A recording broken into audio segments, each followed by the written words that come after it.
market went into a complete sell-off during the September series. Some people got panicked, some of them made loss, but those who have been following waves have definitely made profits. Hello viewers, I'm Palak. You're watching Veda Sutra powered by Trading Sutra. Today in this video, we are going to discuss the fall of Nifty, the September fall. Was that a predictable move? If yes, how? Well, Manish is going to discuss about it with you all with the help of Elite Wave Analysis. Please watch the complete video as what you're about to see next will make you a fan of waves just like me. Because waves don't lie. Hey friends, this is Manish from Trading Sutra and you are watching Wave Sutra videos, a channel which is solely dedicated to the Elliott wave analysis. So before we start, I would like to mention few things what we are going to talk in this video. So first of all, in this video, we are going to discuss about the fall of the Nifty from 11,800 to this 10,800 and an important pattern in the wave analysis, that is leading diagonal, and the last is zigzag correction. So let's move out to our website wavesutra.com, where I mentioned about this leading diagonal in my post, understanding the motive waves. So this is our website wavesutra.com. Waves don't lie. On 23 of August 2020, I have published a post named as Understanding the Motive Waves, in which I have mentioned about the diagonals. There are two types of the diagonals: leading diagonal and ending diagonal. We have seen the example of the ending diagonal in our last video, that is the trade of the Titan.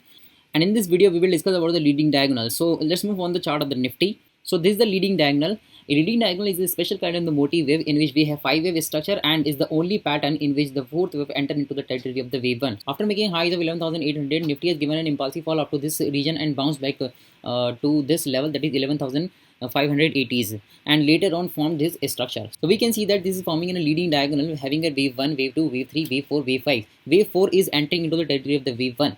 So this is a special kind of the motive wave in which the rule of Elliott wave, that is the 4th wave, cannot enter into the territory of the wave 1, can be violated. So what is the significance of the leading diagonal formation? So there are two cases when the leading diagonal formation takes place. So first case is there is a beginning of a new trend, and another is there is a correction, and the correction of only a zigzag correction. Okay. So what is the zigzag correction? Zigzag correction is a 5-3-5 pattern. So if this is a leading diagonal and a 5-wave structure, I want to see a 3-wave upside movement from this lows. So after the formation of this leading diagonal and a 5-wave structure 1, 2, 3, 4, 5, I came up with an update on our trading view profile, that is named as Trading Sutra, that the next week is going to be bullish up to this level. So let's check our trading view profile. So guys, this is our trading view profile named as Trading Sutra, and we are one of the top authors on this community. So let's check the Nifty idea, in which I have shared the up move. So this is the update on Nifty, which I have mentioned on 9th of September 2020. I was expecting a push upside in a 3-wave structure up to this level, that is 11,600 zone. So let's see what happened after that. Here we go. We got the upside push in a 3-wave structure. You can see that this is 1, this is 2, and this is the 3. So we got our 3-wave upside move. So after this target achieved, I came up with another update with an anticipation of a zigzag corrective move on a downside, having a 5-wave structure, and updated on my trading view profile, zigzag correction ahead.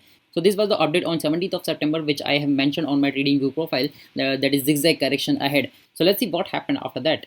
Here we go. We got our downside objective as a 5-wave structure. So what exactly happened with the Nifty? This was a 5-wave structure, that is wave 1, wave 2, wave 3, wave 4, wave 5. And after the 5-wave structure, I was expecting a 3-wave upside move, that is this is the wave 1, this is the wave 2, and this is the wave 3. So we got our 3-wave structure. So after reaching this level and facing the resistance, we are left only with the two options. That is either it is the starting of a 3rd wave or a C wave, and both are going to have a 5-wave structure, 1, 2, 3, 4, 5. And that is the reason I came up with a confident idea that as long as Nifty stays below this level, we are gonna see a 5-wave structure downside. And look at this, what happened. This is the wave 1, this is the wave 2, and this is the wave 3, this is the wave 4, and we got our wave 5, completing our minimum target objective of a zigzag correction. So this is all about the September fall of Nifty, and for the another update, stay connected to our trading view profile and on our Trading Sutra channel for Nifty Sutra episodes. I hope you enjoyed this idea and learned something new. Please like the video and tell me about it into the comment section. Subscribe and press the bell icon to remain updated. And remember, waves don't lie.